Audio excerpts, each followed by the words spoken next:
Hello, my wonderful psychology students. This is a brief screencast for lesson 5.4 and 5.5. And as we jump into this, remember that all disorders do have a biological, psychological, and social component to them.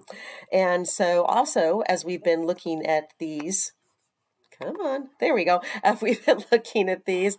Remember that the psychology student syndrome, very common because all disorders are extreme of everyday behavior. And so, yeah, you are going to see your own behavior in these.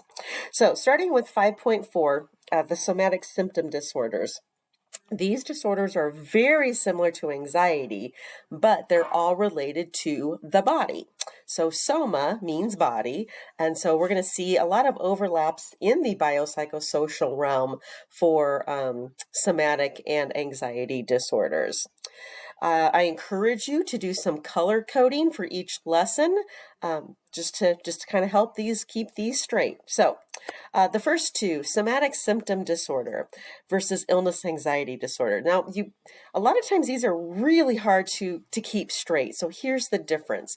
With the somatic symptom disorder, you have the symptom first, and by having the symptom, then it leads you to think, oh my gosh, I have, something that's terribly wrong with me. So like, see this bump? I'm sure it's a tumor, or I have a headache, so it must be something really bad, or whatever. But you have the symptoms first. Illness anxiety, it's switched the other way around. Illness anxiety, you hear about the disorder first, the illness, and then you go looking for symptoms. So even like with COVID coming out, before a lot of people knew much about it, oh my gosh, I wonder how it's going to feel. And I wonder if I have a headache. So does that mean that I have COVID and so forth? You might be familiar with illness anxiety disorder because it used to be called hypochondriasis. So if you've ever heard of somebody saying that, oh, so-and-so, Aunt Betsy is a hypochondriac, okay, that's what they were talking about, excuse me. The next one we've actually talked about before. It's called functional neurological symptom disorder, but it used to be called conversion disorder.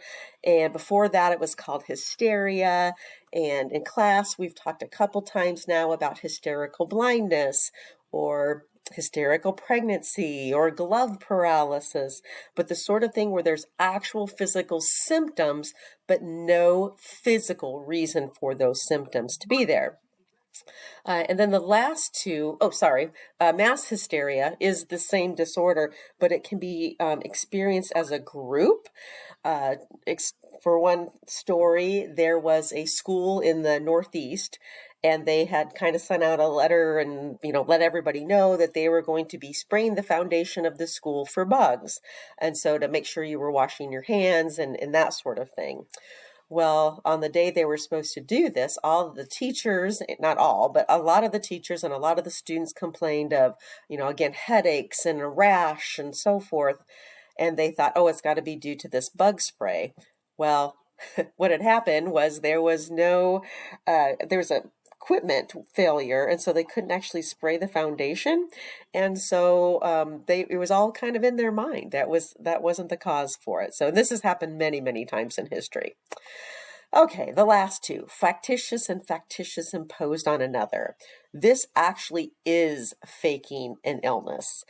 Factitious is when you fake an illness because your need for the sympathy that you get from people is so great that you're willing to maybe lie about being sick, or even like rub things on your skin or ingest things to make yourself actually sick. But again, it's because you want that attention from other people. And factitious imposed on another is the same idea, but it's when a caregiver lies about someone they're taking care of being sick. So like parents to a child, or sometimes to an elderly person they're taking care of, or even documented cases of people doing this with their pets. But again, it's all because of the sympathy and the help that other people give them, that desire is so great that they just lie about it and they fake it. Used to be called Munchausen and Munchausen by proxy, if you're familiar with that. And so it's kind of interesting. The picture I have over here, this is Catherine Bush. She was the first kind of well-known individual, not well-known, but her story became well-known because she made her poor little daughter, her name was Jennifer, undergo just a tremendous amount of hospitalizations and surgeries when this poor little girl wasn't even sick, but her mom lied about her having seizures, just all of these things. She had to be fed through a tube. Like there's literally nothing wrong with her, but the mom lied about it. And so they kept doing all these things to look for it. So it's kind of an interesting case, and also a good way to revisit the insanity plea. Could she have used that if she admitted to having this? And then there's also the case of Gypsy Rose, which is, whoopsie, on your in Schoology as well. Okay. Switching the page to lesson 5.5, the mood disorders. Now we have two separate disorders, one for bipolar disorders and one for depression, but we're just going to kind of put those together because once upon a time in the ESM, they were all together.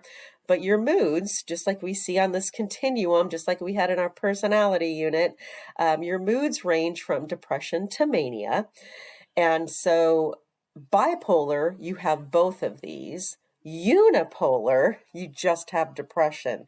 It is not possible to just have mania. Okay, so we'll talk about that.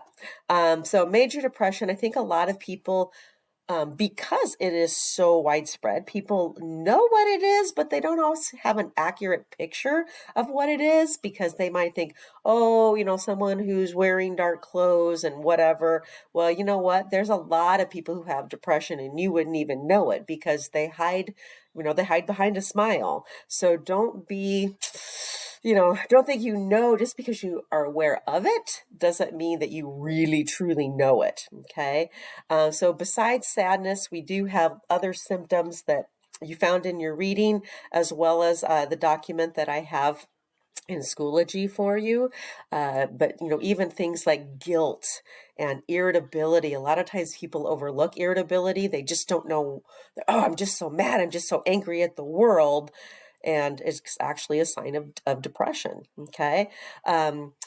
Major depression, this is an evolutionary idea that it could be adaptive in that your body might truly need to slow down. And so that's how it's possible to be adaptive. But like I said, oftentimes it's just because it's common doesn't mean that we all really understand what it is. Okay, so the persistent depressive disorder used to be called dysthymia. Again, a lot of people don't know what this is. They're familiar with major depression, but persistent is a time when it's kind of considered a moderate depression. It's just this feeling of loneliness and just like never being happy. We don't tend to have the suicidal ideation that we have with major depression, but it does last longer. It's like I said, it's just more consistent. You're just like, wow, I just really don't remember the last time I was happy, sort of thing. Okay. And there is a good link there between major depression, persistent depressive disorder, and learned helplessness, where I try, something doesn't work out for me, and even if the situation changes, I don't try again. Okay, that's highly positively correlated with depression. And then mania on the other side. So we see, I like this graphic here. We've got the highs and the lows, and there's different types. There's actually 5 different types of bipolar disorder. We're just going to look at the 2, okay? And so the first one, so with bipolar aspects of mania, this like really, my thoughts are just all over the place and I can't focus and I've got so much energy. A lot of times you see people make, horrendous life decisions about sexual promiscuity or how they spend their money or things like that, because that mania it could be misdiagnosed of even being psychotic. Okay, so mania is pretty severe. If bipolar is left untreated, it could become psychotic. And bipolar 1, this is the one that I guess our traditional thoughts of bipolar. So that's the highest of the highs and the lowest of the lows. So as you can see on the chart up here, they range from mania all the way down to major depression. And the amount of time that people cycle through, well, that's different for each person. So we can't say, oh, I'm going to be in mania for 4 hours or 2 days. We just don't know. It's different for each person. Bipolar 2, instead of having full-blown mania, we have what's called hypomania, okay? So the highs aren't as high. We still have the racing thoughts, but we might not have those personal decisions that are so disruptive. And it's also, for a short amount of time. And so someone who's diagnosed with bipolar 2 may actually spend more time in the depressive state. Okay. And then, like we said, there's no judgment or hospitalization that we might see with full-blown bipolar 1. All right, so that's it. Pretty easy there. But this is what I need you to do to complete your obligations for these 2 lessons. First, you're going to go to 5.4, which is hopefully where you are also finding this screencast. And there are 3 different links that I would like you to watch. And then I would like you to do the somatic symptom disorder practice. And then to mood disorders in folder 5.5, 2 clips I would like you to watch, and then a discussion question to finish. And when you're done with that, you are expected to have the reading for dissociative disorders completed. That's lesson 5.6, and that's what we'll be doing the next time we're together. So thanks. Let me know if you have questions, and make sure you look at the human side of these.